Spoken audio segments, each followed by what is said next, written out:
नमस्कार, सुदर्शन न्यूज देख रहे हैं आप। मैं आपके साथ आशीष प्रमोद गोस्वामी। समय आपके पसंदीदा कार्यक्रम यानी जनमत का, जिसमें हम आपको देश और दुनिया की तमाम प्रदेशों की खबरें विस्तार के साथ दिखाते, बताते और समझाते हैं। सबसे पहले बात मुंबई की चर्चित खबर की करेंगे।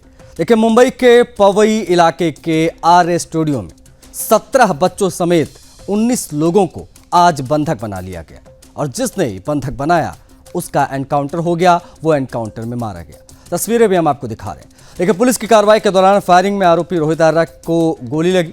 उसको अस्पताल में भर्ती कराया गया, जहां उसकी मौत हो गई। रोहित ने 1:45 के आसपास 17 बच्चे, एक सीनियर सिटीजन और एक नागरिक को बंधक बनाया था। पुलिस और स्पेशल कमांडो ने 1 घंटे की कार्रवाई सभी बंधकों को सुरक्षित बचा लिया। पुलिस को घटनास्थल से एक एयरगन और एक केमिकल भी मिला था। पुलिस के मुताबिक आरोपी ने 100 से ज्यादा बच्चों को ऑडिशन के लिए बुलाया था। करीब 35 मिनट तक यह ऑपरेशन चला, जिसमें क्या क्या हुआ वो आपको सिलसिलेवार ग्राफिक्स के माध्यम से भी हम बताएंगे। हालांकि बंधक बनाने के बाद में उसने जो है एक वीडियो भी जारी किया था। उसने बताया भी था कि आखिर उसने इन बच्चों को बंधक क्यों बनाया। अब ग्राफिक्स के माध्यम से देख लीजिए कि बच्चों को बंधक क्यों बनाया गया, पुलिस ने कैसे उसे मार गिराया। आपको बता दें कि करीब 35 मिनट तक यह ऑपरेशन चला, जिस ऑपरेशन के दौरान इसे मारा गया। बता आपको यह भी दें कि जिस प्रकार से इस रोहित ने इन बच्चों को बंधक बनाया, उसके पीछे की जो वजह रही वो भी मुझे लगता है कि आपको जानना चाहिए, क्योंकि वो एक कॉन्ट्रैक्टर था जिसको एनकाउंटर में मार गिराया गया। 17 बच्चों को जिसने आज मुंबई में बंधक बनाया। एक स्कूल में उसने कॉन्ट्रैक्ट लिया, काम कराया, लेकिन उसका आरोप था कि करीब 2 करोड़ रुपया उसका बकाया रह गया था, जो सरकार ने नहीं चुकाया। पूर्व शिक्षा मंत्री के ऊपर उसने आरोप लगाए।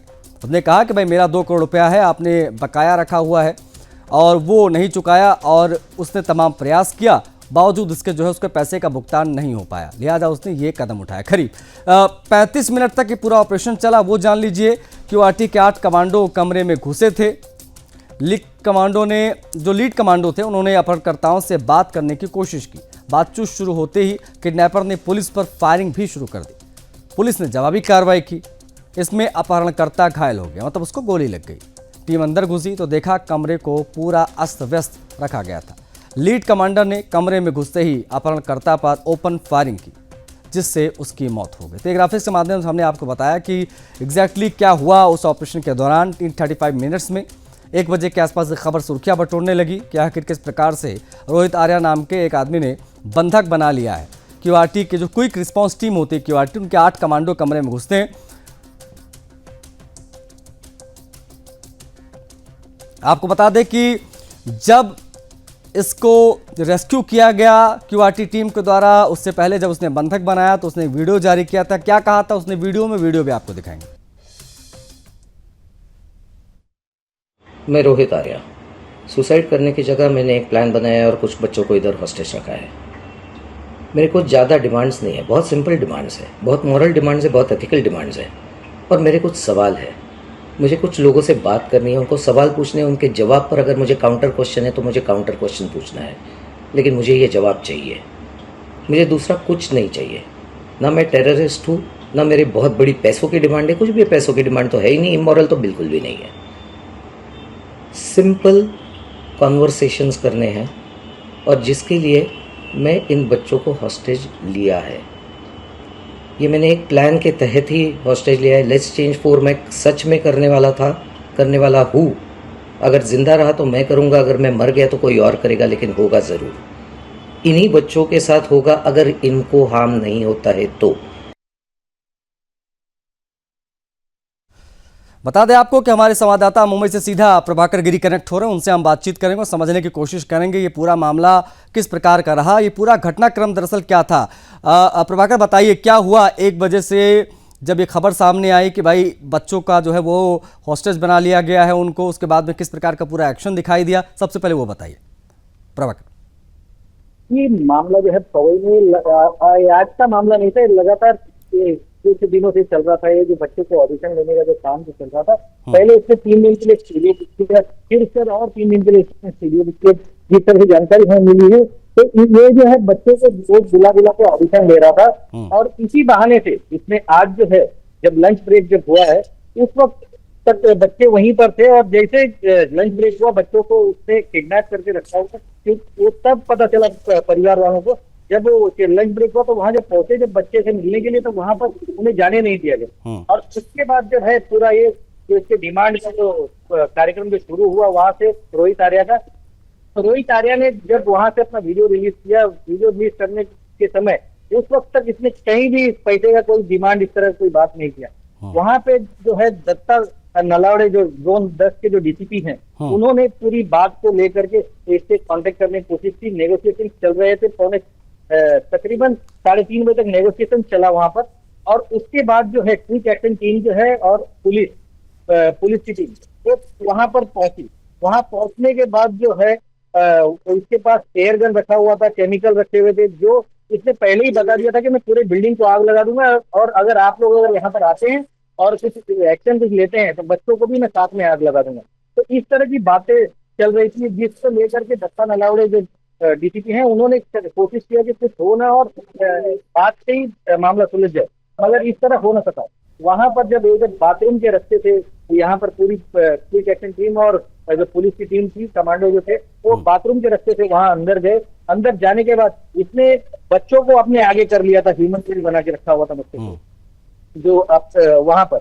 और फिर बाद में मौका देखते ही राहुल जो यहाँ के जो एटीआई जो है उन्होंने मौका मिलते ही उन्होंने इस पर फायर किया। फायर करने के बाद जो है इसके सीने में गोली लगने और घायल हुआ, और वहां से इसको लेके जाया ये चीज तो बड़ी स्पष्ट हो गई है प्रभाकर, ये सब कुछ प्री प्लान था और उसने सुनियोजित तरीके से ये पूरा जो है अंजाम दिया इस पूरे मामले को। उसके बाद में इसका एनकाउंटर हुआ, उसको जो है मार गिराया गया। इसके पीछे की कहानी क्या है? इसके पीछे की कहानी क्या है? सूचना ये भी मिली है कि ये मूल रूप से कोई पेशेवर अपराधी नहीं था, ये एक कॉन्ट्रैक्टर था। इसने ठेका लिया था स्कूल में काम कराने का, जहां तक जानकारी मिली है, और 2 करोड़ रुपए उसके बकाया था। इस पर पूर्व शिक्षा मंत्री का भी बयान आया है। क्या है ये पूरा मामला, जरा बताइए।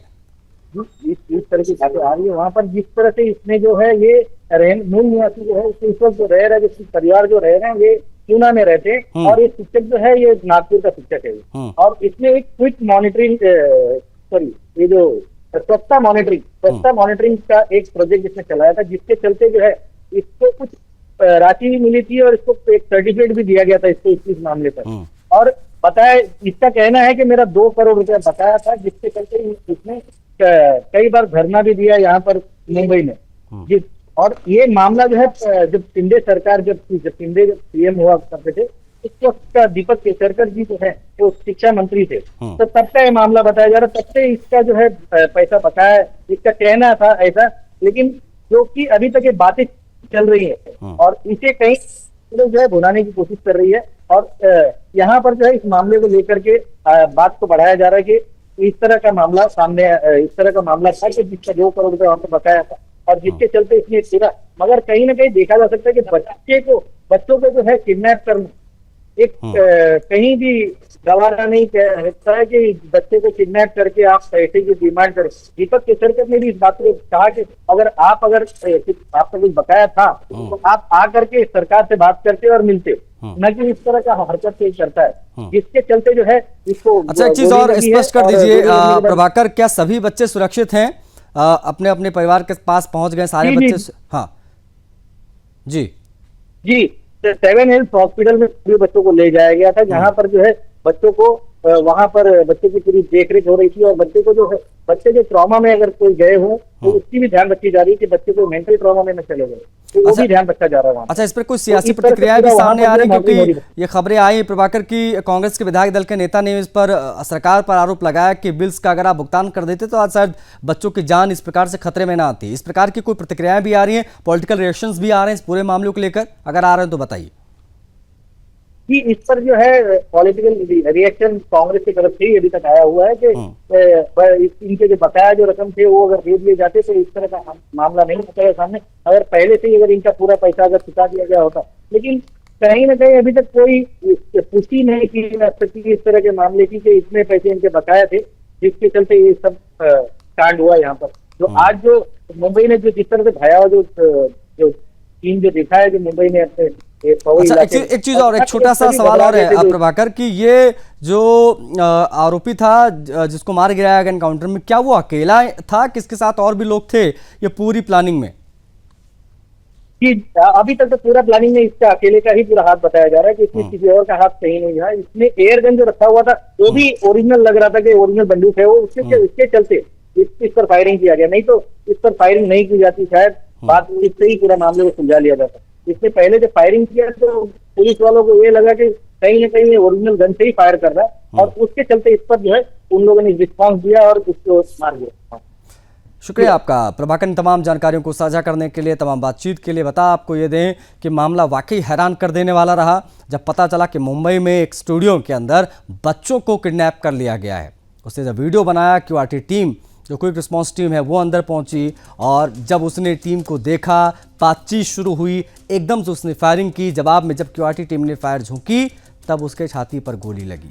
वो ऑन द स्पॉट वहाँ पर गिरता है, उसको हॉस्पिटलाइज करा जाता है जहाँ पर उसको डेड डिक्लेयर कर दिया गया है। ये इस वक्त की पूरी जानकारी है। बढ़ेंगे आगे, अगली खबर की करेंगे बात। बिहार में हो रहे विधानसभा चुनाव को लेकर देश भर में सियासी पारा हाई है। लोकसभा के नेता प्रतिपक्ष और कांग्रेस सांसद राहुल गांधी ने बुधवार को बिहार में 2 जनसभाओं को संबोधित किया था। इस दौरान उन्होंने पीएम मोदी पर कई मुद्दों पर जुबानी हमला भी किया, जिसमें बिहार की राजनीति का पारा हाई हो गया। इसी को लेकर हमारे दिल्ली ब्यूरो चीफ सौरभ तिवारी ने बिहार बीजेपी के अध्यक्ष दिलीप जायसवाल से बातचीत की है। क्या कहा इस दौरान दिलीप जायसवाल ने, देखिए।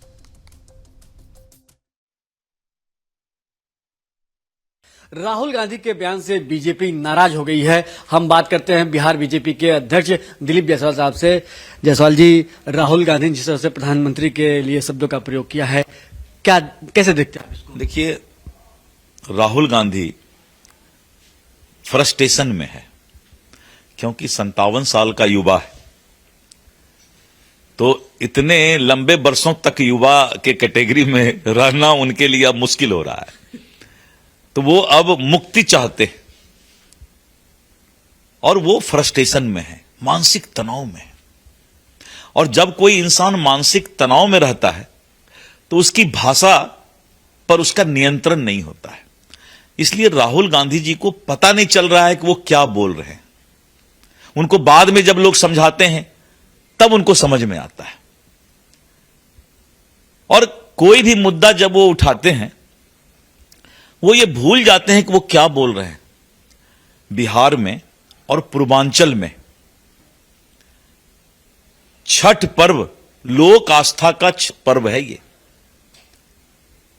और इस लोक आस्था के छठ पर्व को उन्होंने नौटंगी करार दिया, बोला ये नौटंगी है। दिनकर की एक कविता है, पंक्ति है कि जब इंसान का विनाश काल आता है तो उसकी बुद्धि समाप्त हो जाती है। और वही हुआ है, कांग्रेस का विनाश काल है और राहुल गांधी कांग्रेस का नाव डुबाने के लिए सक्षम नेता हैं। कांग्रेस के लोगों को सोचना चाहिए कि राहुल गांधी जी को किसी तरह समझा करके कहीं कोई रोजगार दे दें तो कांग्रेस कम से कम बच जाएगा, क्योंकि ये मुद्दा उठा करके फिर विदेश भाग जाते हैं तो मुद्दा का टायर पंचर हो जाता है। स्पीड रखते ही नहीं है। जो रुक गया वो तालाब है, जो बहता गया वही सैलाब है। ये रुक जाते हैं, तालाब बन जाते हैं। और मोदी जी बहता हुआ अपना पानी है, निरंतर चल रहे हैं। विकसित भारत के सपना को पूरा करना है। तो राहुल गांधी ने अपने चुनाव का शुरुआत ही पूर्वांचल और बिहार के लोगों के, लाखों करोड़ों लोगों के लोक आस्था पर जो उसने गलत टिप्पणी की, अमर्यादित टिप्पणी की कि छठ पर्व जो है नौटंगी है, इसको बिहार की जनता कभी माफ नहीं करेगी। अब उनका नाम, ये लोग जो इंडी गठबंधन के नेताओं का नया नाम है जुमलेबाज। हम लोग बहुत दिन से ढूंढ रहे थे, अब जुमलेबाज लोग आए हैं। इतने दिनों से इनको बिहार की याद नहीं थी। तो ये जुमलेबाज लोग हैं, तेजस्वी यादव, राहुल गांधी जी। अब ये एक सप्ताह जुमलेबाजी करेंगे। रात भर सपना देखेंगे और दिन में आकर के उसको जो है जनता को के सामने सब्ज बाग दिखाने का, सपना दिखाने का काम करेंगे। तो दिलीप जायसवाल साहब हैं, उन्होंने राहुल गांधी पर तीखा हमला किया और तंज भी कसा कि 57 साल के जो युवा हैं उन्होंने जिस तरह से लोक आस्था के महापर्व का अपमान किया है, जो छठी व्रती हैं, जो छठ करने वाले लोग हैं, उनकी आस्था आहत हुई है। कैमरामैन चंदन के साथ सौरभ तिवारी, सुदर्शन न्यूज, पटना।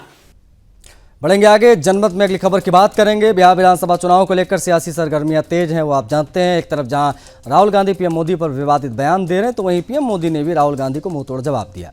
विपक्ष पर शब्दों की बरसात कर रहे हैं प्रधानमंत्री मोदी भी। छपरा की धरती से पीएम मोदी गरजते दिखाई दिए। आज तेजस्वी यादव, कांग्रेस और इंडी गठबंधन पर करारा हमला उन्होंने बोला, जिसमें उन्होंने क्या कुछ कहा प्रधानमंत्री ने, दिखाएंगे आपको।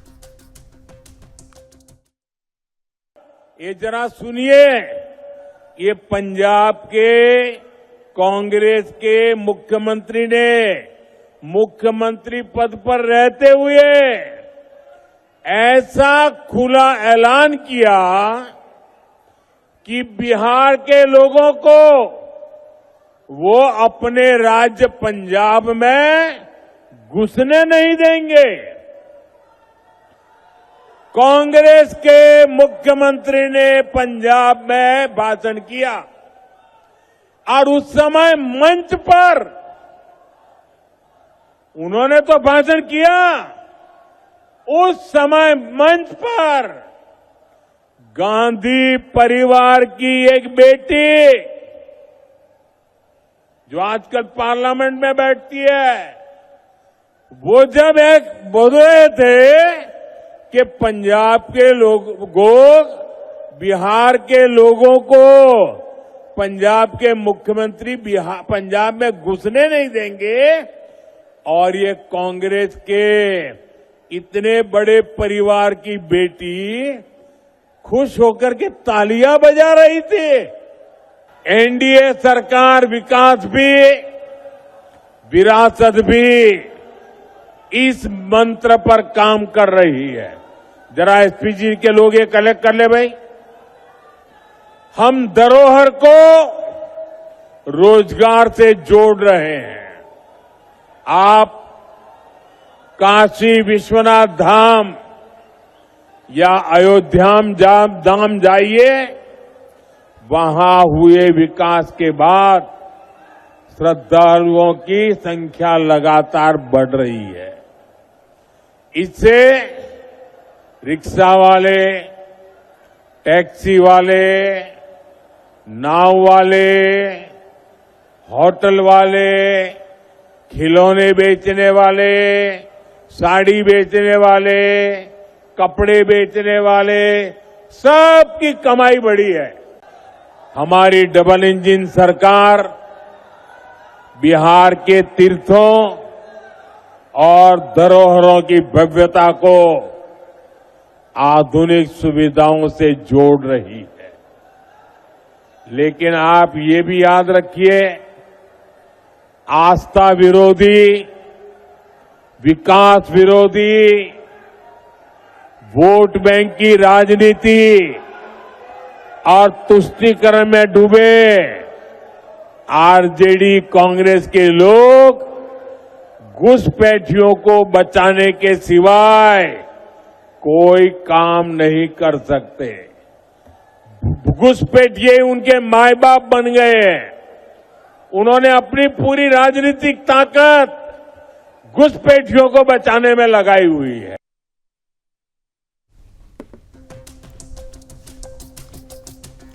वृंदावन के विश्व प्रसिद्ध श्री बांके बिहारी जी मंदिर की बात करेंगे। वर्षों पुराना तहखाना यहां पर खुला, भारी विवाद हो गया। तो उस खाने से खजाना गायब देख ब्रज के संतों का गुस्सा भड़क गया। उन्होंने पीएम नरेंद्र मोदी से मामले की सीबीआई जांच की मांग की है। 18 अक्टूबर को मंदिर समिति ने 54 साल बाद इस तहखाने को खोला था। श्री कृष्ण जन्मभूमि संघर्ष समिति के अध्यक्ष फलहारी महाराज ने इस मामले को साजिश बताया है। प्रधानमंत्री मोदी को उन्होंने पत्र लिखा है। इसके साथ ही उन्होंने मामले की सीबीआई जांच कराने की मांग की है। क्या कहा उन्होंने, क्योंकि हमारे संवाददाता जो हैं वहाँ के, उन्होंने बातचीत की है जन्मभूमि संघर्ष न्यास के अध्यक्ष दिनेश फलहारी बाबा से। क्या कहा, क्या मांग है, वो क्यों कह रहे हैं कि आमरण अनशन पे मैं बैठूंगा, देखिए। 54 वर्ष बाद बिहारी जी तोशखाना खोला गया तो वहाँ खजाना ना मिलने से मथुरा के साधु संत काफ़ी नाराज नजर आए। इसी को लेकर आज हमारे साथ हैं फलहारी बाबा, जिन्होंने मुख्यमंत्री और प्रधानमंत्री को एक प्रार्थना पत्र लिखा है कि इसकी पूरी सीबीआई जांच हो कि आखिर वो खजाना कहाँ गया। अगर खजाना की जांच सही तरीके से नहीं होती है तो फलहारी बाबा जो है अनशन पर बैठेंगे और फिर उसके द्वारा जो भी निर्णय निकलेगा वो देखा जाएगा। तो हमारे साथ मौजूद हैं दिनेश फलहारी बाबा, इनसे जानते हैं। महाराज जी, आपका बहुत बहुत स्वागत है सुदर्शन न्यूज़ में। 1971 के बाद 54 साल बाद जब वो खजाना खोला गया था तो उसमें केवल अवशेष मिले, बॉक्सों में खजाना नहीं मिला। इस पर आपने मुख्यमंत्री को प्रार्थना पत्र लिखा है, क्या पूरा मामला है? देखिए, करोड़ों हिंदुओं की आस्था का मामला है और सभी सनातनियों ने दिल खोलकर बांके बिहारी मंदिर में दान दिया था। राजा महाराजाओं ने ज़मीनें दान की, सनातनी भक्तों ने कोठी बंगला दान किए, हीरे जवाहरात सोना चांदी के आभूषण दान दिए। तो जब खजाने को तोशखाने को खोला गया तो उस खजाने में केवल एक सोने की छड़ी मिली और 2-3 छड़ी चांदी की मिली और खाली आभूषण के डिब्बे मिले। पूरा खजाने को ही गायब कर दिया, क्योंकि उस ताले में सरकारी सील थी नहीं, तो उस ताले को तोड़ कर उसमें चाबी मिला कर उस खजाने को धीरे धीरे लूटते गए। तो ये खजाना एक दिन में साफ नहीं हुआ है, कई वर्षों में इस खजाने को साफ किया गया। तो हमारे करोड़ों सनातन हिंदू बहुत दुखी हैं, ब्रजवासी बहुत दुखी हैं, सभी संत भगवान दुखी हैं, सभी भागवत आचार्य दुखी हैं। सभी चाहते हैं कि इस पूरे प्रकरण की सीबीआई जांच हो। तो हमने माननीय मुख्यमंत्री जी को पत्र लिखकर प्रार्थना की कि हमारे सनातन हिंदुओं की जो आस्था है ठाकुर बांके बिहारी में, उसका जो तोशखाना खोला गया उस खजाने में कुछ नहीं मिला है तो उसकी सीबीआई जांच कराएं, जिससे दूध का दूध पानी का पानी अलग हो जाए। तो हमने मुख्यमंत्री पत्र लिखा, अभी तक उसमें कोई कार्रवाई नहीं है। तो हमने प्रधानमंत्री जी को भी इस पत्र लिखकर अवगत करा दिया है और उनसे प्रार्थना की है कि जब तक इस पूरे प्रकरण की सीबीआई जांच नहीं होगी तब तक सनातनी हिंदू चैन से नहीं बैठेंगे। संत भगवान बहुत दुखी हैं और यदि आप सीबीआई जांच नहीं कराएंगे तो हम लोग अनशन पर बैठेंगे, भूख हड़ताल करेंगे। तो हमारे विश्वास है मोदी जी हमारे हिंदुओं के हृदय सम्राट है, वो हमारी प्रार्थना में जरूर गौर करेंगे और इसकी सीबीआई जांच कराएंगे। नहीं, अच्छा, जैसे कि खजाने में संतों का कहना था, ब्रजवासियों का कहना था कि बहुत सारा खजाना था, तो क्या एक अनुमान हम लगा सकते हैं कि कितना खजाना होने की इसमें आशंका जताई? देखिए, उस खजाने में जमीनों के कागजात थे। हमारे बांके बिहारी जमीन पाकिस्तान तक में है।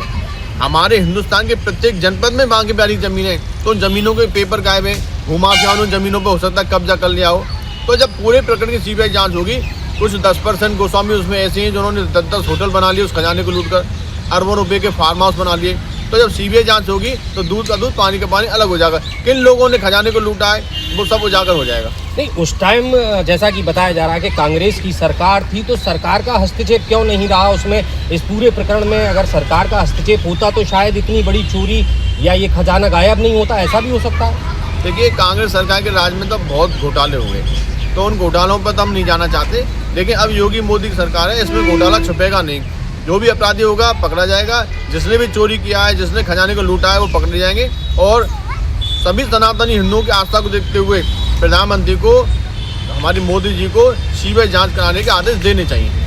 आप अनशन पे बैठने की बात कर रहे हैं, आप जन्मभूमि का केस भी लड़ रहे हैं और सनातन के लिए काम कर रहे हैं, तो ये बहुत बड़ी बात है अपने आप में। अगर खजाने या मुख्यमंत्री का या जवाब नहीं आता है, प्रधानमंत्री का जवाब नहीं आया, तो कितना बड़ा वो अनशन होने वाला है, कितने लोग उसमें शामिल होंगे, क्या वो पूरी प्रक्रिया रहेगी? देखिए, हमने एक संकल्प लिया था कि जब तक हमारे कृष्ण मंदिर का जो अवैध कब्जा है मुगल शासकों का, जो मस्जिद है वो नहीं हटेगी, जब तक हम भोजन नहीं करें।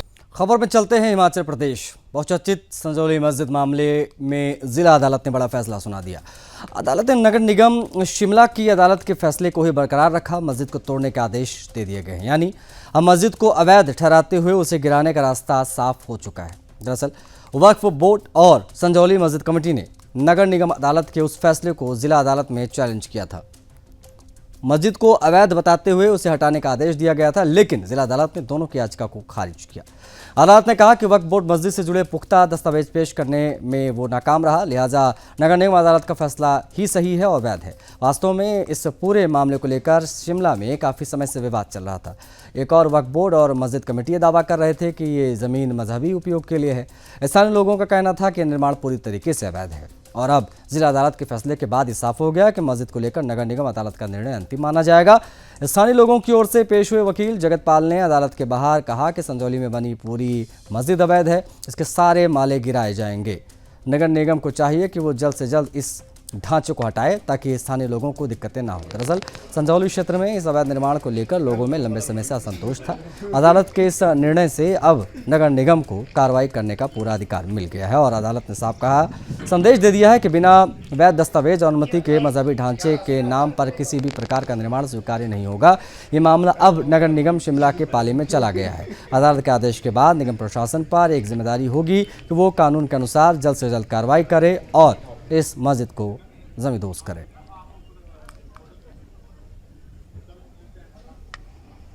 ये जनता की फेवर में आज 4 फैसले आए हैं और इसके लिए हम पूरे हिमाचल प्रदेश के लोगों को हम अभिनंदन करते हैं, क्योंकि 31/8/2024 को जिस आंदोलन को उन्होंने पूरे हिमाचल प्रदेश के अंदर लीड किया था और अपने ऊपर FIRs बनवाई थी और पुलिस वालों के लाठी डंडे उन लोगों ने खाए थे, आज उनके लिए ये फैसला जो है मरहम का काम करेगा। और मुझे लगता है कि अब MC शिमला को बिना कोई देर किए जल्दी से जल्दी इस पूरे विवादित ढांचे को गिरा देना चाहिए, क्योंकि संजौली मस्जिद कमेटी और वक्फ बोर्ड की नीयत और नियति में खोट है। क्योंकि पिछले साल 5 अक्टूबर के ऑर्डर को भी तकरीबन 13 महीने व्यतीत होने के बाद भी वक्फ बोर्ड ने आज तक वो ऑर्डर कंप्लाई नहीं किया है। तो आज का जो ऑर्डर है हम इसके लिए तहे दिल से कोर्ट का अभिनंदन करते हैं, स्वागत करते हैं। खबर उत्तर प्रदेश के प्रयागराज से आई, जहां बॉलीवुड अभिनेत्री ममता कुलकर्णी के विवादित बयान ने संत समाज और सनातन धर्म के बीच में गहरी हलचल मचा दी। ममता कुलकर्णी ने हाल ही में एक बयान दिया जिसमें उन्होंने कहा कि पाकिस्तान में छिपा दाऊद इब्राहिम आतंकवादी नहीं है और उसने मुंबई ब्लास्ट नहीं कराया। उनके इस कथन के बाद पूरे देश में आक्रोश की लहर दौड़ गई और संत समाज ने इसे सनातन धर्म पर सीधा हमला बताया। वास्तव में ये बयान सिर्फ विवाद खड़ा करने वाला नहीं बल्कि सामाजिक और धार्मिक भावनाओं को भी गहराई से चोट पहुंचाने वाला है, क्योंकि दाऊद इब्राहिम वो नाम है जिसे देश का सबसे बड़ा दुश्मन और मुंबई ब्लास्ट का गुनहगार माना जाता है। और अब ममता कुलकर्णी का उसके बचाव में उतरना न सिर्फ चौंकाने वाला है बल्कि सनातन पर सवाल खड़ा करने जैसा भी है। इस बयान के बाद श्रीमद जगतगुरु स्वामी शांडिल्य जी महाराज ने कड़ी प्रतिक्रिया दी। ममता कुलकर्णी पर तीखा हमला बोला, कहा कि वो खुद को महामंडलेश्वर कह रही हैं लेकिन उनके इरादे सनातन धर्म के लिए गंभीर खतरा है। शांडिल्य जी महाराज ने यहाँ तक कहा कि ममता कुलकर्णी दाऊद इब्राहिम की कठपुतली की तरह काम कर रही हैं और संभव है कि उनके खुद के संबंध भी आतंकवादी गतिविधियों में रहे हों। दरअसल शांडिल्य जी महाराज ने एक बड़ा सवाल खड़ा किया है कि अब तक ममता कुलकर्णी के खिलाफ कोई जांच क्यों नहीं बिठाई गई। उन्होंने कहा कि ऐसे लोगों को बिना जांच के धार्मिक पद देना सनातन प्रतिष्ठा को कलंकित करने जैसा है। ये नहीं, उन्होंने संत समाज की भूमिका पर भी चिंता जताई। उन्होंने कहा कि अगर ममता कुलकर्णी जैसे विवादित हस्तियों को संत समाज या किसी अखाड़े का समर्थन मिल रहा है तो ये सनातन धर्म की जड़ों को कमजोर कर देगा। उन्होंने साफ कहा कि ममता कुलकर्णी को किन्नर अखाड़े से तुरंत बाहर किया जाए और यह भी चेताया कि यदि ऐसे लोगों को संरक्षण मिल रहा है तो कुंभ जैसे धार्मिक आयोजनों में भी सुरक्षा का बड़ा खतरा मंडराता रहेगा। वास्तव में यह विवाद अब केवल एक बयान तक सीमित नहीं रह गया है। ये सवाल अब संत समाज की विश्वसनीयता, अखाड़ों की मर्यादा और सनातन की सुरक्षा से जुड़ गया है। कल मैं एक बयान सुन रहा था, ममता कुलकर्णी कह रही हैं अंडरवर्ल्ड डॉन दाऊद इब्राहिम का मुंबई हमले से कोई लेना देना नहीं। वो कैसे जानती हैं? वो कैसे सर्टिफिकेट दे सकती हैं? सबसे पहले तो ये महामंडलेश्वर कैसे बनी इसकी जांच हो, फिर पैसा लेकर इस तरह की बयानबाजी करना ये जघन्य अपराध है। इनका अंडरवर्ल्ड से पूरा नाम जुड़ा रहा, ये अंडरवर्ल्ड से मिलती रही और कहीं ये तार महामंडलेश्वर के और किन्नर अखाड़े से कहीं इर्द गिर्द तो नहीं है। एक तो फर्जी अखाड़ा बनाया गया, ये गलत है। इस तरह के बयानबाजी कर रहे हैं, देशद्रोह का मुकदमा हो, इसके ऊपर सख्त सख्त कार्रवाई हो, नहीं तो हम साधु संत लोग ऐसे देशद्रोहियों को निकालने का काम करेंगे। अगली खबर मध्य प्रदेश के विदिशा से, जहां आज गोपाष्टमी के पावन अवसर पर गौभक्ति और परंपरा का अनोखा संगम दिखा। हर ओर गौ माता की जय जयकार गूंज उठी।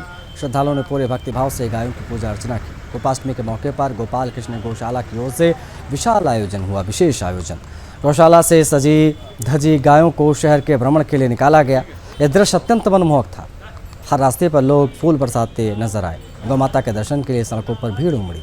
माहौल भक्तिमय हो गया। वास्तव में यह आयोजन विदिशा की परंपरा का हिस्सा बन चुका है। हर साल की तरह इस बार भी गोपाल कृष्ण गौशाला ने गायों के इस भव्य जुलूस का आयोजन किया, जो शहर के विभिन्न मार्गों से होता हुआ बरीपुरा स्थित कृषि उपज मंडी पहुंचा। कृषि उपज मंडी में अनाज व्यापारियों ने श्रद्धा के साथ गायों की पूजा अर्चना की, गायों को गुड़ खिलाया, घास खिलाई गई और परंपरा के अनुसार व्यापारी समुदाय ने गौमाता से सुख समृद्धि की कामना भी की। दरअसल विदिशा की यह परंपरा केवल धार्मिक भावना नहीं बल्कि समाज में गौ संवर्धन के संदेश को सशक्त रूप से प्रसारित करती है। गोपाष्टमी का दिन हर उम्र के लोग, बच्चे, बूढ़े सभी गौमाता की सेवा में शामिल होते हैं। इस आयोजन में महिलाओं ने भी पूरे उत्साह के साथ भाग लिया। इसी के साथ जनमत में आज के लिए बस इतना है। मुझे आज्ञा दीजिए। जय हिंद।